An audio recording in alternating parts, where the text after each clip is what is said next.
Whoa! Hey! Big shout out over to the folks at dailyfaceoff.com because I opened up the Detroit Red Wings NHL line combinations page to get just some background footage for this video, and I saw this.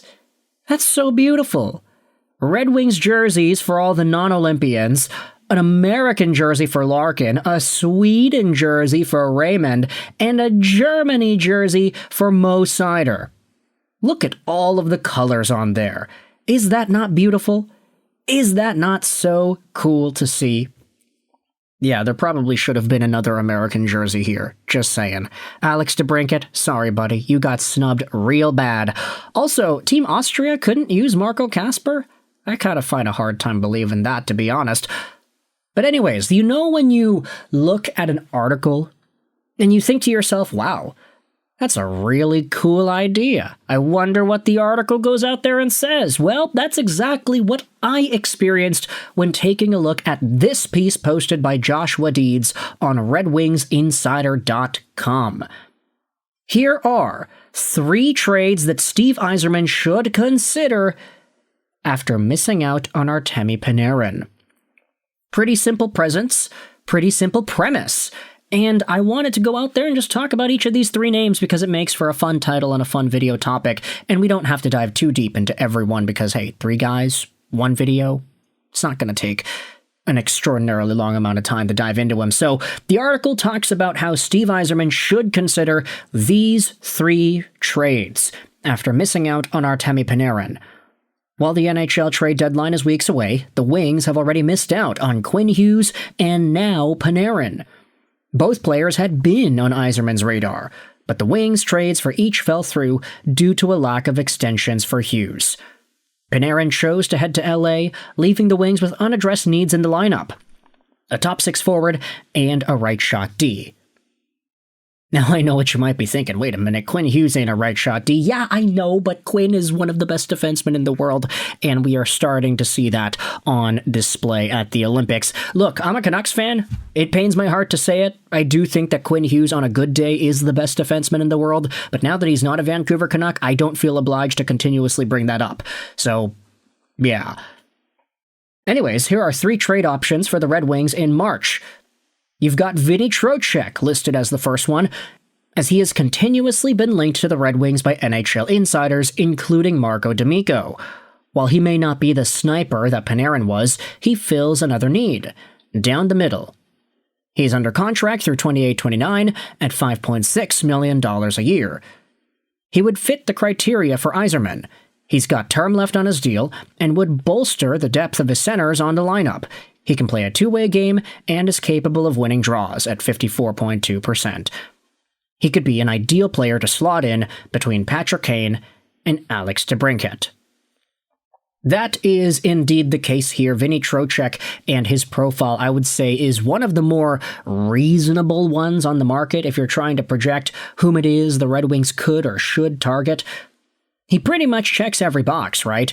The only thing is he's a little old. 32 is definitely not 27, 28, 29 like some of the other Red Wings top guys. But Vinny Trocheck, as a cost-controlled $5 million center who is on pace for 57 points in only 68 games this season, he's a player that has the production, he has the 2-way stability, he's got the face-off winning capability. Honestly, the more I think about Vinny Trocheck and the more I actually sit down and look at his statistical profile, the more comfortable I am as a Red Wings fan to see this guy be the name that Yzerman takes on.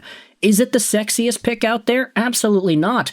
But Trocheck, he has a pretty good body of work.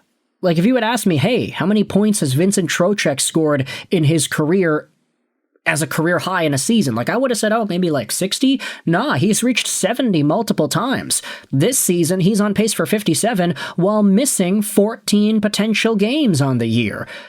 Vinny Trocheck, playing on a bad New York team, is still finding ways to get it done, and even in the Olympics, we are starting to see him do some damage in front of the net, just winning draws and being a capable offensive producer.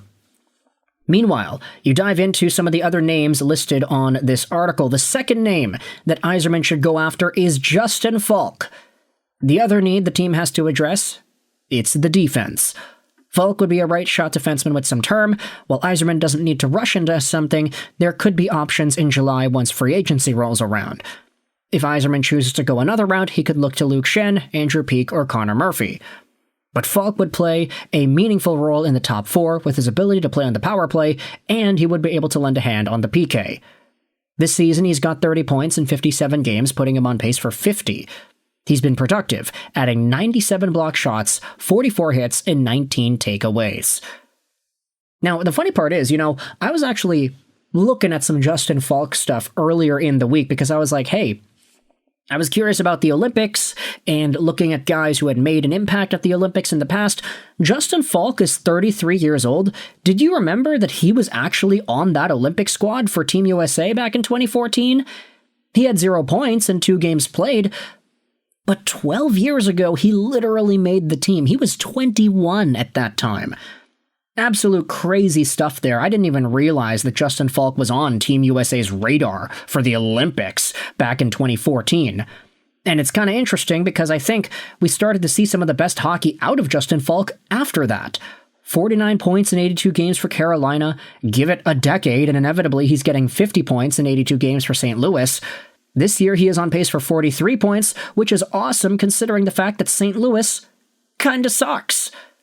He's 6 feet, 216, right-handed D-man, signed till the end of 2027, making $6.5 million.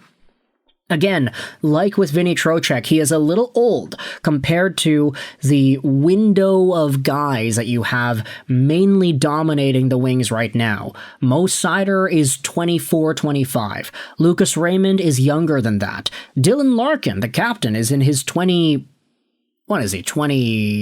now? I actually gotta go look that up. 29, 30? 31. He's 29. Okay. I'll give myself a pass for now. But Justin Faulk, despite the fact that he is older, he does address an immediate need, and if Stevie Y wants to go out there and say, hey, I'm not waiting for free agency, I'm not waiting for Schenn or Peeke or whatever, by the time the offseason rolls around, we got a team that's one of the best in the NHL now, we want to compete now, we want to give ourselves an opportunity to be better, to play better, and to advance further now, maybe a Justin Faulk is a meaningful addition to this team. Heck, maybe both. Maybe Trocheck and Faulk can be added. Increase the average age of the Red Wings whilst also providing some genuinely good hockey players. With that said, though, there is one more name written about on this article that Stevie Y could go out there, or maybe should go out there and target. It's Vancouver Canucks forward Elias Pettersson. The Canucks' top C could be an ideal solution to the team's offensive woes. Of course, they'd have to splurge to acquire Petey.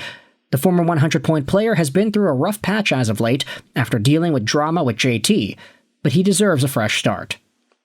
The Red Wings have a deep prospect pool, which would entice the Canucks front office to make a deal. The cost might not be ideal, but it is worth exploring.